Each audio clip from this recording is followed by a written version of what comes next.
nous sommes en période d'état de siège. L'état de siège, c'est une situation exceptionnelle. Et donc, à ce niveau-là, le problème doit bien être circonscrit. Les grands problèmes qu'il y a actuellement à Massissi ou bien dans la zone de Roubaïa, le gouvernement ne se retrouve pas. Donc, à ce niveau-là, il n'y a aucun problème. À côté, il y a aussi des zones d'exploitation artisanale. Lesquelles zones sont exploitées par les exploitants miniers artisanaux bien connus.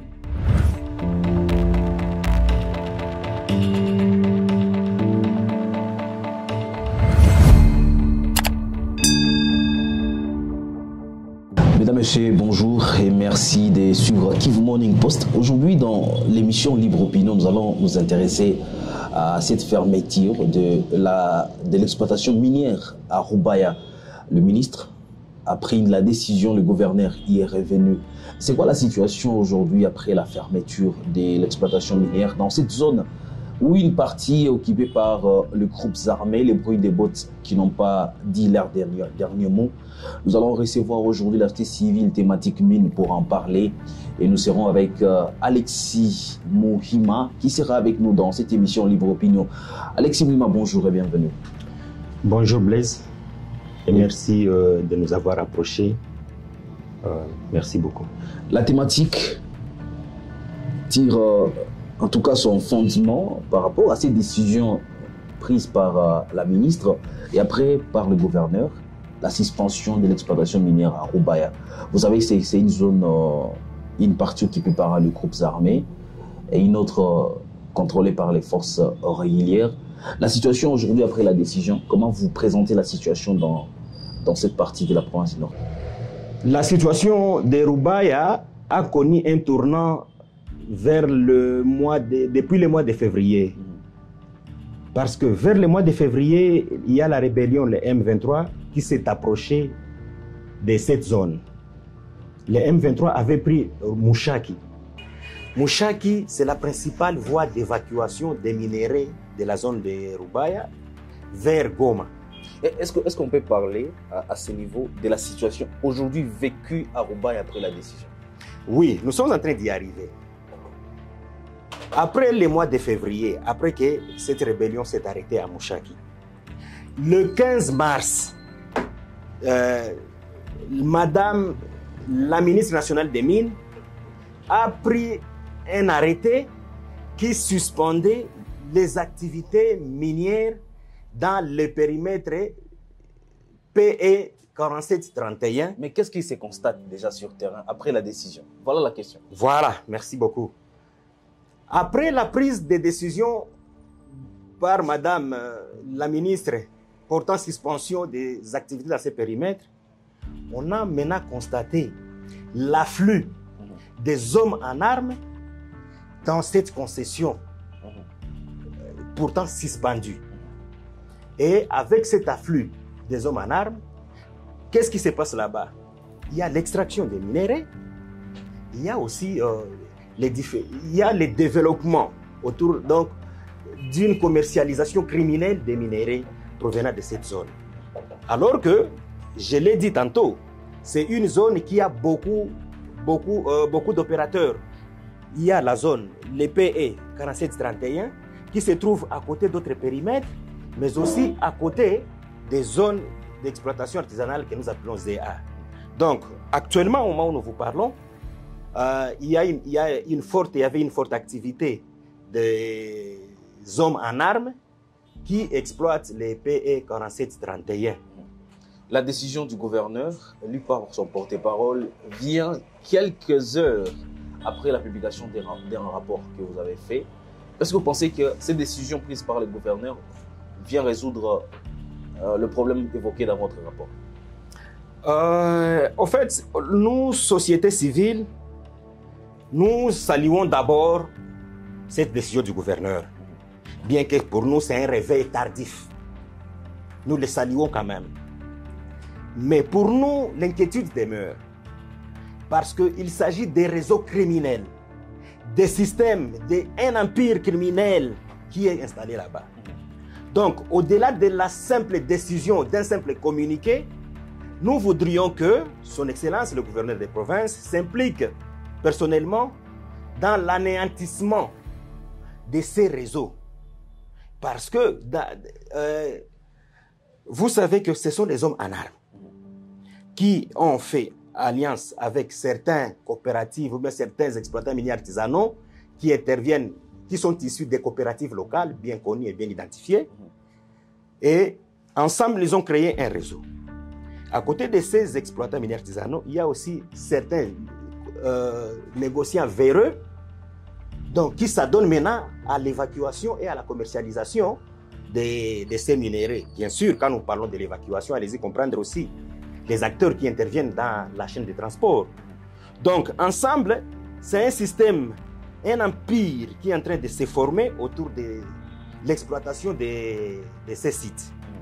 Et pour nous, bien que nous saluons la décision du gouverneur qui a été coulée en termes de communiqué, mais aussi, nous devons signaler qu'il y a une mission qui s'est rendue sur place les samedis passés pour essayer de sensibiliser les populations locales à se retirer de ces périmètres.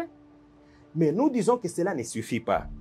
Nous aimerions voir le gouvernement provincial, à travers son excellence, le gouverneur des provinces, prendre des dispositions coriaces, contraignantes pour démanteler ces réseaux. Parce que ce sont des réseaux des hommes en armes qui ne peuvent pas être démantelés par un communiqué. Des mesures coriaces, ça reste un concept creux. Mais qu'est-ce que vous demandez exactement? Vous savez, messieurs les journalistes, nous sommes en période d'état de siège. L'état de siège, c'est une situation exceptionnelle. Aujourd'hui, la province n'est pas entre les mains, n'est pas sous gouvernance des autorités civiles.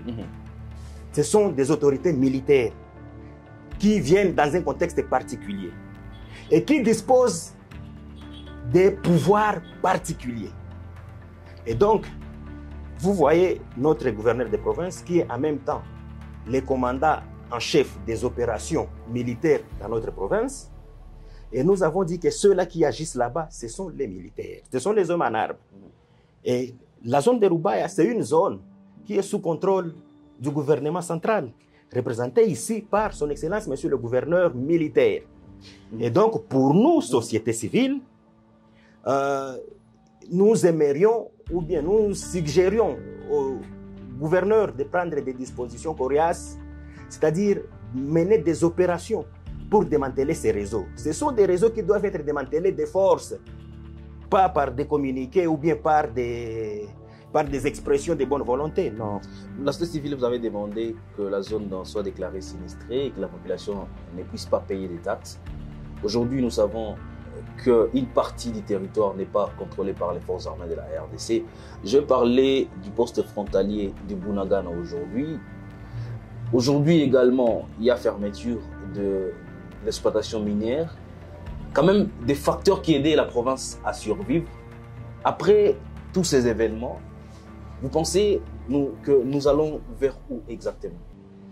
Oui, avant de chuter sur la question, je voudrais encore faire un petit ajout par rapport à la situation de l'exploitation dans cette zone. Je vous disais tantôt qu'il y a le PE 4731 qui a été suspendu, mais à côté de ces périmètres, il y a d'autres périmètres qui, eux, continuent leurs activités, qui continuent bel et bien leurs activités. Parce que vous évoquez cette question, dites-nous exactement qui contrôlait ces périmètres aujourd'hui voilà. affectés par la décision. En fait, le périmètre qui a été affecté par la décision de Madame la ministre, c'est le périmètre qui appartient à la SMB, donc la Société minière de Bissonzo, pour ne pas la citer. À côté de ça, nous avons par exemple le PE76 de la Sakima, qui est un périmètre qui n'a aucun problème, parce que c'est un périmètre, c'est une concession appartenant actuellement à la CFM et qui connaît des activités normales. Pourquoi nous disons normales? Parce que au niveau de ces périmètres, il y a les creuseurs, les exploitants miniers artisanaux qui travaillent sous contrôle des services de l'administration des mines. Ils sont bien encadrés et l'activité qu'ils mènent, c'est une activité qui est sous contrôle du gouvernement ou bien des services de l'administration des mines, et une activité qui est encadrée et qui connaît, qui suit et qui respecte les schémas de traçabilité. Donc, à ce niveau-là, il n'y a aucun problème. À côté, il y a aussi des zones d'exploitation artisanale. Lesquelles zones sont exploitées par les exploitants miniers artisanaux bien connus et qui travaillent aussi sous contrôle des services de l'administration des mines. Et lorsque nous parlons de la décision du gouverneur, parce que vous avez tantôt évoqué la reprise de l'activité, des activités par décision du gouverneur. Je voudrais aussi noter, parce qu'il faut bien circonscrire les contextes locaux. Là-bas, il y avait un problème, c'était celui de la SMB, qui a été frappé par la décision de Madame la ministre des Mines et renforcé par la décision du gouverneur qui a appelé tous ceux-là qui y interviennent à se retirer. Mais à côté de ces périmètres, il y a les autres périmètres qui étaient suspendus lorsque la rébellion, les M23, avançait vers cette zone. Et lorsque la situation s'est calmée, son Excellence, le gouverneur de province, avait encore décidé que cette activité reprenne sous encadrement des services de l'administration des mines. Il y a eu déploiement des services de l'administration des mines et cette activité a repris. Il y a eu aussi reprise des activités de traçabilité, c'est-à-dire passant par l'étiquetage des minéraux. Et donc, à ce niveau-là, le problème doit bien être circonscrit. Les grands problèmes qu'il y a actuellement à Massissi ou bien dans la zone de Roubaïa, c'est les problèmes en rapport avec les périmètres 47-31 qui appartiennent à la SMB, lesquels périmètres est aujourd'hui envahi par les militaires. Est-ce qu'on peut dire, pour terminer, on va citer par là, que la décision a été discriminatoire? Il y a une seule structure visée par la décision qui gagne et qui perd. Vous devez savoir que dans un flou comme celui qui est entretenu au niveau du 47-31, le gouvernement ne se retrouve pas. Parce que cette exploitation frauduleuse, cette contrebande qui est organisée à partir de ces périmètres, cause un manque à gagner terrible au niveau du trésor public. Et la province ne se retrouve pas, et le trésor public national ne se retrouve pas non plus. Néanmoins, avec l'encadrement des chaînes avoisinantes, c'est là que le gouvernement peut espérer maintenant se retrouver, parce que ce sont des activités qui se font en bonne et due forme et lesquelles activités rapportent des revenus au niveau du trésor.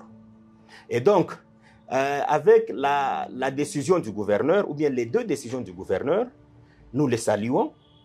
Donc, nous, comme société civile, nous continuons à soutenir cette activité licite qui se tient dans les périmètres et dans les zones voisines au périmètre 47-31 de la SMB. Par contre, nous continuons à réclamer que les mesures soient prises afin de démanteler les réseaux qui exploitent actuellement les périmètres 47-31 qui appartiennent à la SMB. Maître Alexis Mouima, merci beaucoup d'avoir répondu présent à notre invitation. Merci beaucoup. Messieurs et dames, nous sommes complètement à la fin de cette émission Libre Opinion. Nous étions en train de parler en tout cas de cette question jugée épineuse de l'exploitation minière dans Roubaïa. Une décision qui est tombée et qui suspend l'activité dans cette zone. C'est la fin de cette émission. Merci à vous de l'avoir suivi.